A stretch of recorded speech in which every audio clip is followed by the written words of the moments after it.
et d'un bond il fut debout. Et le voilà qui marchait.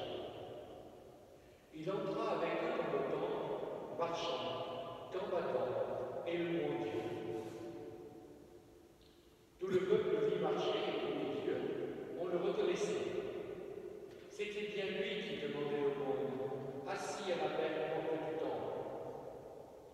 Et l'on fut rempli d'effroi et de stupeur au sujet de ce qui était arrivé. Comme ils ne lâchaient pas Pierre et Jean, tous, hors d'eux-mêmes, accoururent vers eux au portique, dit le Salomon. À cette vue, Pierre s'adressa au peuple. Hommes d'Israël, pourquoi vous étonnez de cela?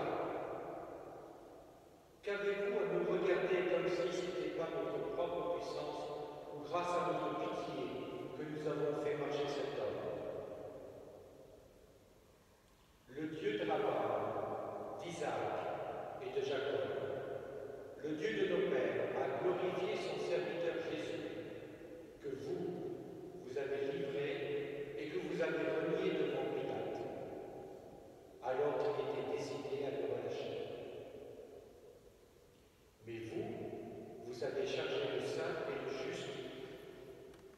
Vous avez réclamé la grâce d'un assassin, tandis que vous faisiez mourir le prince de la vie. Dieu l'a ressuscité des morts, et nous en sommes témoins. Et par la foi en son nom, à cet homme que vous voyez et connaissez, ce nom même a rendu la force. Et c'est la foi en lui qui, devant vous tous, l'a rétabli